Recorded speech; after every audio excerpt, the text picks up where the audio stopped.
Comment préparer son retour au pays en 2023? C'est le sujet de cette vidéo, sujet que je vais aborder en vous présentant la pyramide d'enrichissement. Un concept que j'ai développé en m'inspirant de la pyramide des besoins de Maslow.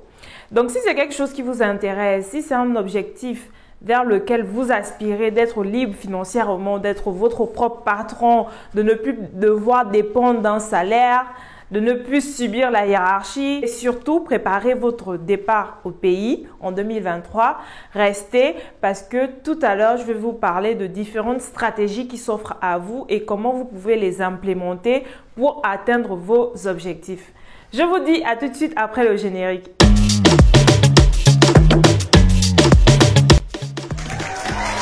Bonjour à tous, je suis Lomi Nguitou pour ceux qui nous rejoignent pour la première fois sur la chaîne. Je suis coach en stratégie business et consultante en marketing digital. Donc, c'est quoi la Diasponaise? La Diasponaise, c'est une chaîne dédiée à l'entrepreneuriat africain. C'est dédié vraiment aux entrepreneurs africains, ceux qui sont sur le continent ou qui vivent dans la diaspora comme moi, mais qui ont à cœur de développer l'Afrique, d'apporter des solutions aux problématiques que rencontrent les populations à travers les entreprises. Parce que oui, si finalement on se lance en entreprise, c'est pour améliorer le quotidien des personnes. Et je crois fermement qu'il n'y a que des Africains pour penser comment faire pour résoudre les différentes problématiques que l'on retrouve dans nos pays. Donc ici, nous parlons business, nous parlons entrepreneuriat et je vous fais aussi des focus sur le marketing parce que comme je vous ai dit, je suis consultante en marketing digital. Donc si c'est une cause qui vous intéresse ou si vous voulez vraiment vous lancer en entrepreneuriat, vous êtes au bon endroit. Donc activez dès maintenant la cloche de notification pour ne rien rater de mes vidéos et écrivons ensemble votre success story à l'africaine. Sans plus tarder, nous allons passer au sujet qui nous intéresse aujourd'hui, à savoir la liberté financière. 2022 est terminée. En tout cas, elle termine dans quelques jours. C'est ma dernière vidéo de 2022 et je suis satisfaite d'avoir mis en place ce projet qui me tenait à cœur. Maintenant, en fin d'année, c'est souvent l'occasion pour nous de faire le point, de prendre surtout de nouvelles résolutions par rapport au bilan que l'on fait de l'année précédente. Donc, si en 2023, vous souhaitez préparer votre retour en Afrique ou aller développer votre projet d'entreprise en Afrique ou que vous êtes sur le continent et que vous avez un projet, je vais vous montrer aujourd'hui comment vous pouvez structurer votre progression, comment vous pouvez structurer votre gestion financière afin d'atteindre vos objectifs.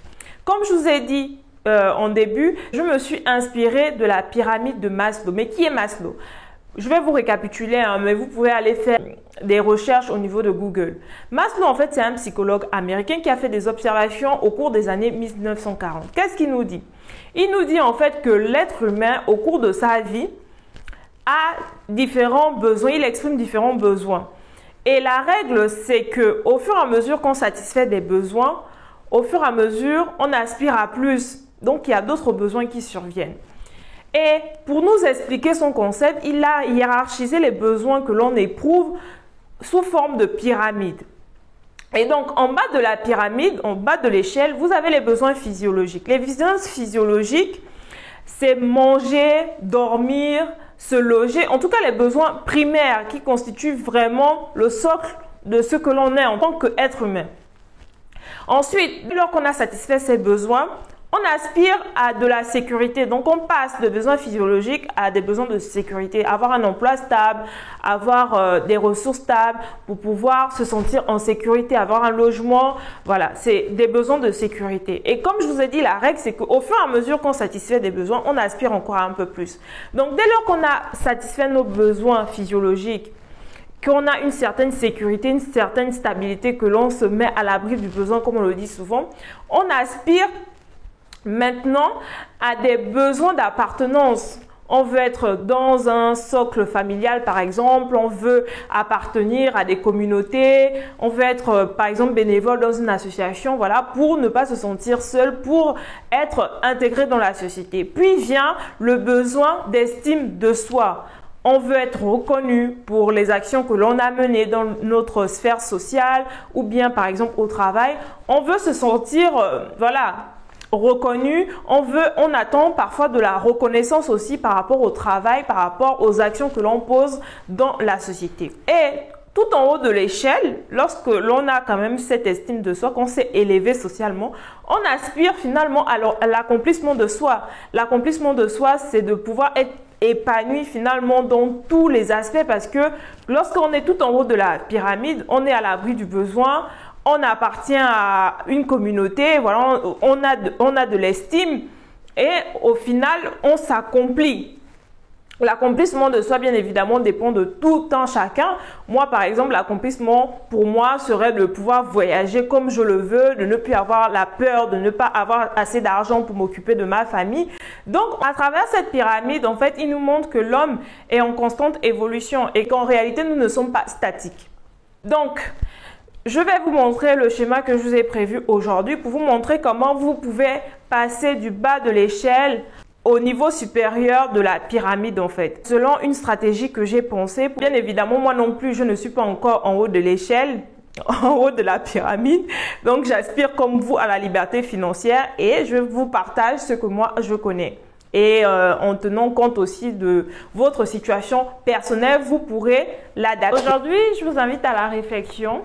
Comment faire pour atteindre la liberté financière? Cette étape vraiment de la vie où on n'aura plus à compter, à avoir peur du découvert, à ne plus être capable de payer son loyer, à ne plus dépendre d'un chef. Comment faire? Donc, ça se fait étape par étape, bien évidemment. Hein. On ne va pas sauter les étapes de peur d'arriver là-bas et de pouvoir redescendre très vite. Je l'ai pensé comme ça, vraiment sous la forme de la pyramide. La première étape, c'est d'avoir des revenus fixes. Pourquoi? Parce qu'on a des besoins physiologiques. Il va falloir être capable d'abord d'assurer le minimum vital. C'est-à-dire un revenu qui va vous permettre de payer votre loyer, de faire votre marché, de pouvoir vous habiller, financer les dépenses scolaires de vos enfants, etc., etc. La première étape, c'est de se mettre à l'abri du besoin si ce n'est pas encore le cas pour vous. Si c'est déjà le cas pour vous, ça veut dire que vous avez déjà satisfait vos besoins physiologiques. Et donc, comment trouver des revenus fixes? Trouver des revenus fixes, c'est peut-être essayer la voie du salariat d'abord, parce que voilà, c'est beaucoup plus facile entre griffes de trouver un boulot et de pouvoir générer des revenus pour prendre soin de soi. Ou vous pouvez aussi tester la voie entrepreneuriale si vous avez bien évidemment la capacité pour.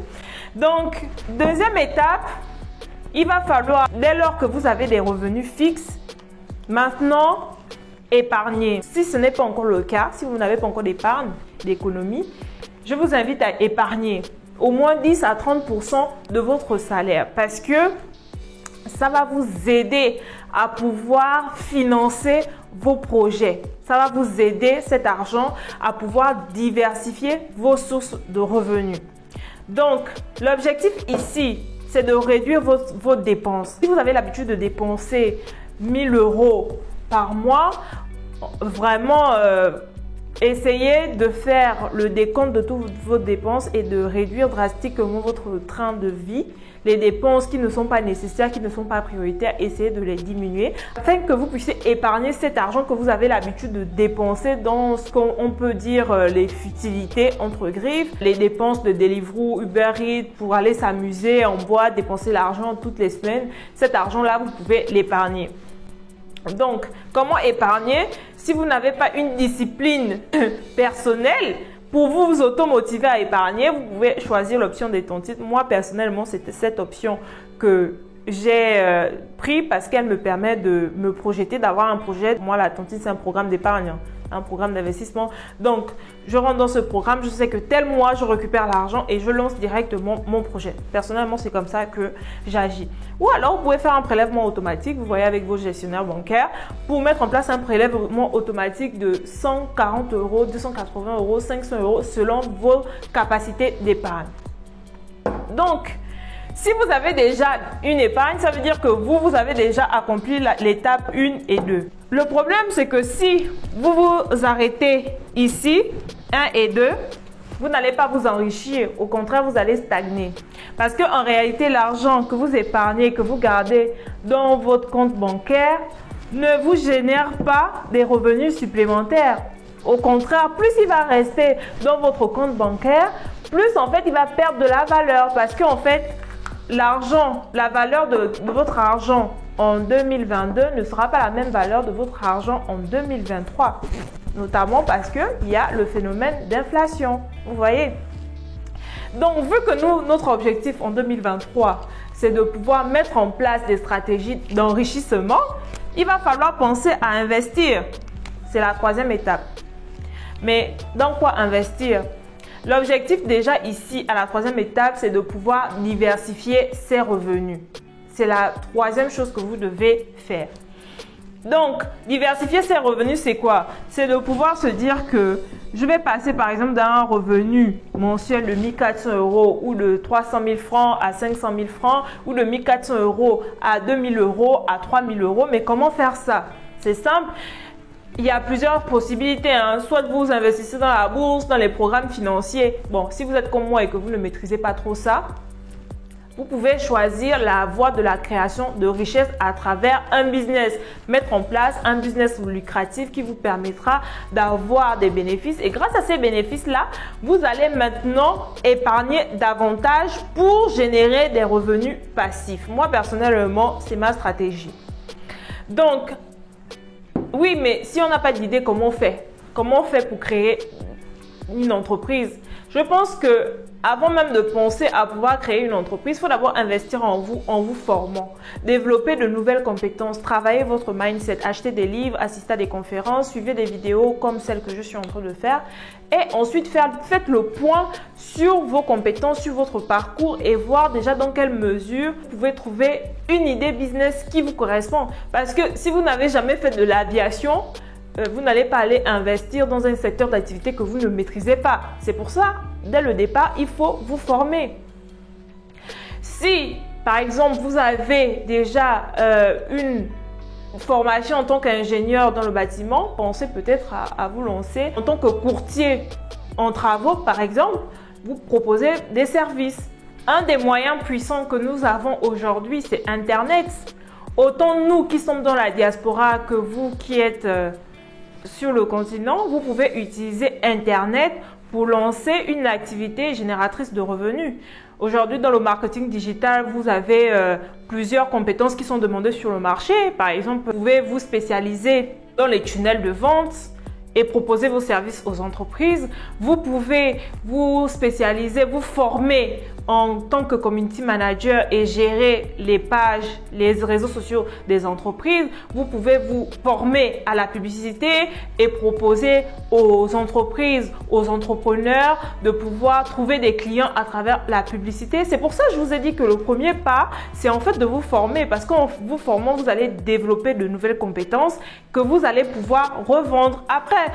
Si vous n'êtes pas intéressé par les services, vous pouvez par exemple choisir la voie de l'e-commerce. L'e-commerce, personnellement, c'est la voie que moi j'ai choisie parce que c'est une activité qui me permet de toujours générer des revenus, que je sois en Europe ou que je sois en Afrique. À travers l'e-commerce, en fait, vous pouvez vendre de partout. Vous avez votre liberté géographique et votre liberté financière. Donc, si c'est une option, par exemple, qui vous intéresse et que vous souhaitez vous lancer dans le e-commerce, soit que vous soyez en Afrique ou bien que vous soyez ici en Europe, et bien évidemment, pour pouvoir vendre sur le marché africain, n'hésitez pas à cliquer sur le lien que je vais mettre en bas. Voilà, vous rejoignez ma communauté parce que j'ai mis en place un programme d'accompagnement qui va permettre à 10 personnes qui souhaitent se lancer dans le e-commerce ou qui se sont déjà lancées mais qui n'arrivent pas à décoller, à travailler leur stratégie marketing de manière à trouver des clients en automatique et pouvoir vivre de leur activité, diversifier les revenus, voyager, être nomade digital. En tout cas, aujourd'hui, il y a plein de possibilités qui s'offrent à vous. Si le e-commerce vous intéresse, venez participer à la formation, vous ne serez pas dessus. Donc, sur Internet, vous pouvez par exemple opter pour le marketing de réseau. à travers ces activités-là aussi, vous pouvez diversifier vos revenus. Vous pouvez aussi opter par exemple pour l'affiliation en recommandant les produits. Vous rentrez dans les programmes d'affiliation par exemple d'Amazon et vous recommandez les produits. Vous pouvez faire aussi du e-commerce sur Amazon, mais toujours est-il que ne vous lancez pas dans quelque chose que vous ne maîtrisez pas. Formez-vous d'abord. Si vous avez une épargne de 2000 €, prenez 500 €, formez-vous afin d'acquérir une nouvelle compétence et c'est cette nouvelle compétence que vous allez revendre pour fructifier vos revenus. Donc, une fois vous avez une deuxième source de revenus, vous pouvez essayer d'en créer une autre ou alors vous allez dire, cette source de revenus va servir de carburant pour maintenant me générer des revenus passifs. Parce qu'en fait, ce qu'il faut savoir, c'est que quand vous avez des revenus actifs, c'est-à-dire que vous travaillez, vous échangez votre temps contre de l'argent, alors que les revenus passifs, vous arrivez à vous décoller en fait du temps. C'est-à-dire que l'argent va toujours travailler pour vous, bien que vous soyez endormi, que vous soyez en voyage, l'argent continue à travailler pour vous. C'est pour ça, l'un des revenus passifs qui est vraiment intéressant pour nous en Afrique, qui souhaitons investir en Afrique, c'est l'immobilier. Parce que déjà, vous savez, l'ONU prévoit que dans 30 ans, nous serons 2,5 milliards d'Africains, donc la population va doubler. Et comme nous sommes encore, pour beaucoup, en tout cas dans beaucoup de pays africains, à ce niveau de l'étape des besoins physiologiques à satisfaire, il va falloir loger cette population-là. Donc, vous voyez que si aujourd'hui vous achetez des terrains, si aujourd'hui vous construisez des maisons, vous achetez des appartements en Afrique, d'ici 20, 30 ans, vous serez roi du pétrole. Bon, pour ne pas dire roi de la pierre, hein. Mais en tout cas, ce qui est sûr, c'est que si vous générez les revenus passifs à travers l'immobilier, vous n'aurez pas une très grosse rentabilité comme d'autres types de business, mais la rentabilité sera énorme à long terme parce que les biens prendront énormément de valeur. Maintenant, il y a certains qui préfèrent passer de l'étape 2 à l'étape 4 directement. C'est-à-dire qu'ils vont prendre leur épargne pour investir dans l'immobilier. C'est très bien, mais si vous n'avez pas une épargne conséquente et que vous n'avez pas un niveau de revenu assez important pour alimenter la constitution de vos revenus passifs dans l'immobilier, vous allez très vite suffoquer. C'est pour ça qu'on se retrouve beaucoup avec des personnes qui ont des maisons inachevées parce qu'ils se lancent, mais très rapidement, ils sont rattrapés par la réalité quotidienne. Le seul revenu qu'ils ont n'est pas suffisant pour pouvoir mettre en place un projet immobilier à court terme. Et beaucoup vont se lancer dans des constructions sur 3, 4, 5 ans. C'est énorme. Vaut mieux, en tout cas pour moi, avoir un revenu, un deuxième revenu qui va nous aider à accélérer l'acquisition des biens immobiliers. Donc, vous faites comme vous voulez. Si vous voulez passer directement de l'étape 2 à l'étape 4, allez-y. Mais pour moi, ce n'est pas la stratégie la plus adéquate. Voilà.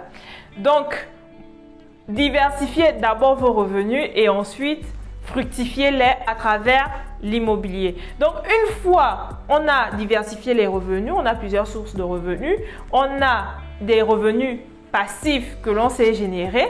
Voilà, chaque fin du mois, on a au moins 300 000 francs ou 500 000 francs de loyer qui tombent et qui peuvent nous permettre de vivre. On aura à ce moment la possibilité de laisser son salaire, hein, enfin voilà, de laisser le salariat, ou bien maintenant, si vous êtes entrepreneur comme moi, de pouvoir déléguer à ce niveau à quelqu'un, mettre un gérant et vivre votre liberté financière. La liberté financière, pour moi, c'est l'accomplissement de soi dont parle Maslow dans sa pyramide. C'est arriver à un niveau où on ne compte plus, au moins avec les revenus actifs et les revenus passifs que l'on se serait créé, on peut facilement atteindre ce but ultime et pouvoir en profiter enfin. Moi, je ne suis pas encore arrivée là-bas, en tout cas, c'est à ce niveau que j'aspire et on ne doit pas avoir peur de parler d'enrichissement, on ne doit pas avoir peur de parler d'argent parce que finalement, l'argent, c'est un outil. Ce n'est pas forcément le but ultime, mais c'est l'outil qui nous permettra d'être mieux. Parce que franchement, quand on vit dans le stress financier, il n'y a rien de pire en fait. On n'arrive même pas à se concentrer dans ses projets. Donc oui, si vous voulez atteindre la liberté financière, mettez en pratique cette pyramide d'enrichissement que je vous ai partagée aujourd'hui. Après, bien évidemment, c'est adaptable en fonction de votre situation personnelle, familiale, professionnelle, de vos objectifs de croissance aussi. Mais si vous êtes comme moi et que vous aspirez à la liberté financière, je vous invite vraiment à prendre en compte ces étapes-là et de prendre de bonnes résolutions afin qu'en 2023, vous puissiez réaliser vos rêves. En tout cas, je vous le souhaite. Maintenant, si vous souhaitez faire le point sur votre parcours, vos compétences et voir dans quelle mesure choisir une idée de business qui vous correspond, choisir aussi une idée de business qui a une forte rentabilité et qui a du potentiel aussi sur le marché africain, écrivez-moi à diaspones@gmail.com m'expliquant votre projet. Je pourrais vous prendre en rendez-vous de coaching pour faire le point et vous orienter au mieux. J'espère que ça vous sera utile. N'hésitez pas à partager. J'ai été un peu longue, mais il faut vraiment que l'information soit transmise et que nous soyons éduqués financièrement afin de nous élever socialement, de gravir les échelons. Il n'y a rien de mal, ne culpabilisez pas. Il n'y a rien de mal d'aspirer à mieux. Chacun de nous a sa définition du bonheur. Donc, si pour vous, votre définition du bonheur, c'est avoir une vie de famille stable, mais aussi avoir un beau statut social, avoir sa liberté financière, je vous invite vraiment en 2023 à travailler pour réaliser vos rêves. Parce que si vous ne le faites pas, vous allez toujours travailler pour réaliser les rêves des autres. Est-ce que vous voulez continuer à procrastiner ou vous voulez passer à l'action? C'est la question que je vous pose. Donc, si c'est le cas, cliquez sur le lien que j'ai mis en bas, rejoignez ma communauté et nous verrons comment ensemble nous pouvons faire pour atteindre cette liberté financière. Ce serait une très belle expérience si voilà, en cours de parcours, moi finalement j'arrive à pouvoir être libre financièrement et que vous aussi, vous puissiez atteindre votre liberté financière. Ce serait un très beau témoignage qui ne pourrait que faire grandir la communauté. C'était Lominguitou, c'est qui vous aide à écrire votre success story à l'africaine. Je vous souhaite de passer un très beau réveillon de nouvel an et en attendant de se revoir l'année prochaine, passez une très belle soirée.